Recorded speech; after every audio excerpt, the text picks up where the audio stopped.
told us that these so-called guidances is, quote, having a deleterious effect on rural jobs, energy production, and small businesses in Appalachia, quote. 190 permits were expected to produce 2 billion tons of coal, support over 80,000 jobs and 81 businesses, and yet the 190 applications has been practically all denied.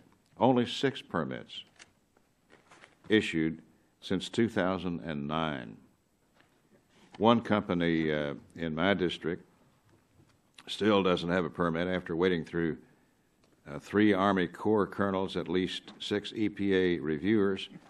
They've invested an additional $1.5 million to deal with EPA regulatory hurdles. And the longer the permitting process takes, the higher these costs become.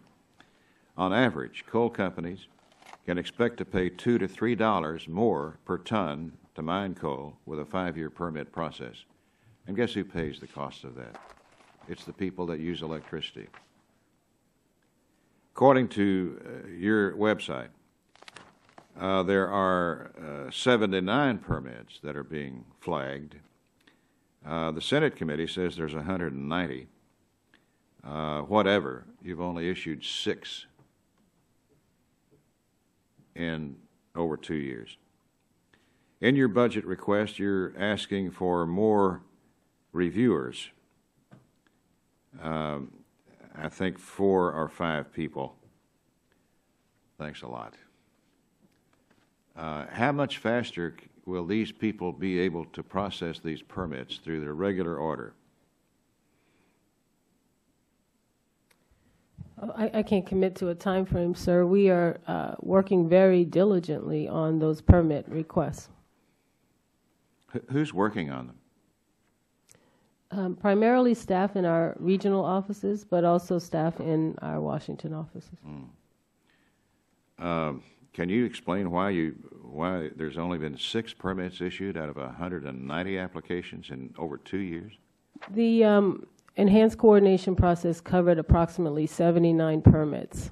We are down to, I think, maybe 2 to 3 dozen permits. Many have been withdrawn, a few have been issued, and many have gone back and are working diligently through the state and through EPA, especially in your state, Mr. Chairman, to try to find ways to reduce the environmental impacts. This is about clean water and impacts on water. And, sir, I have to say that this is not unscientific at all. It's the result of peer-reviewed studies that have gone through both EPA's Scientific Advisory Board and independent scientists who agree that without intervention, there would be irreversible harm to waterways in the region. But since the issuance of the so-called guidance in June 2009, you've only issued 6 permits. That's a drastic change, is it not? We are not waving permits through. We are reviewing them with states and with the Corps of Engineers and with the applicants to try to decrease their impact on water pollution. Question is, it is quite a change. Sir, I absolutely agree with you that the enhanced coordination has changed the landscape in that part of the world. And it was a substantive change from prior regulations, right? It is guidance that has been out for comment and will be finalized quite shortly, I think. But the guidance does represent a big change from prior regulations, correct? Yes, it reflects the latest science that shows that the way that permits were being issued was not protective of water quality. And that's why a lot of people are saying that when you issued those guidances, you violated the law on how you come up with regulations, because there were no hearings, there were no advance notice, no one had a chance to weigh in on this substantive change in your prior regulations. And that's why you're being sued by the state of Kentucky, the National Mining Association, several other states and coal operators on the grounds that the guidance constitutes a violation of the Administrative Procedures Act, APA, which requires that any major changes to existing regulations must go through a formal rulemaking process to include public comment and peer review science. And in January, the U.S. District Court for D.C. Ruled that NMA's challenge to you on this EPA violation would ultimately succeed on merit. So, what do you say about the charges that you violated the Administrative Procedures Act? Mr. Chairman, I don't agree with them. I wouldn't want to violate it. It is guidance. It is subject to public comment. In fact, we just concluded a lengthy public comment period, and our responsibilities have not changed under the Clean Water Act. It is simply a matter of ensuring that as these permits are issued, we are not trading future water quality for issuance of permits hastily today.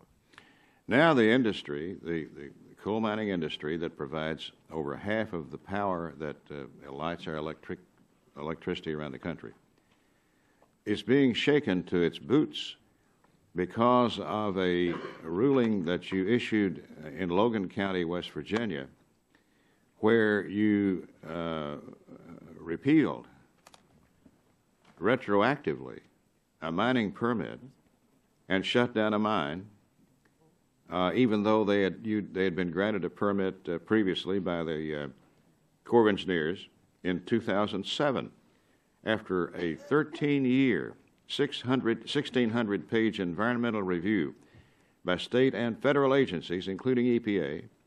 You said, it's okay, you got the permit. 3-4 years later, you come back in and say, we're going to revoke your permit. Now, every construction company that's building highways, every coal mining company, and everybody that does the business that has to be done is unsure of themselves. It is having a very destabilizing impact on this industry. Where do you think, where do you claim to have the authority to retroactively go back and undo a permit that's already been issued for several years?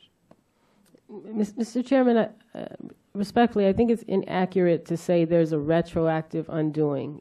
EPA has the authority under the Clean Water Act to veto a permit issued by the U.S. Army Corps of Engineers if we believe it is not protective of water.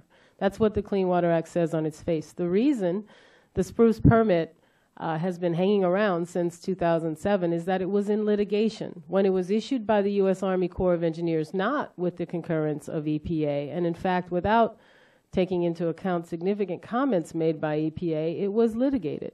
And in the course of that litigation, EPA was asked to determine whether or not to, EPA had to determine, we were not asked to, we had to determine whether or not we would stand behind a permit that we did not agree with.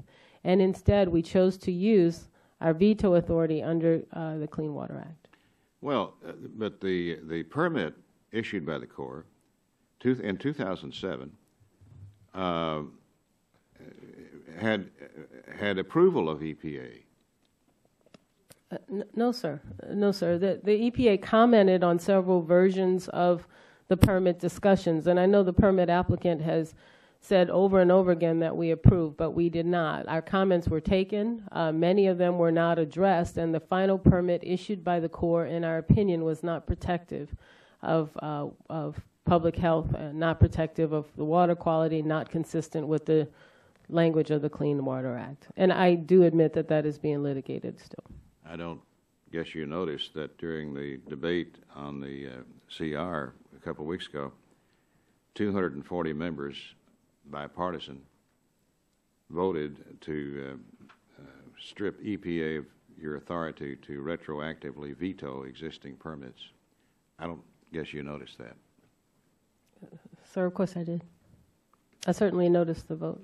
Yeah. Well, I'm sure there are others that want to ask questions. I'll reserve.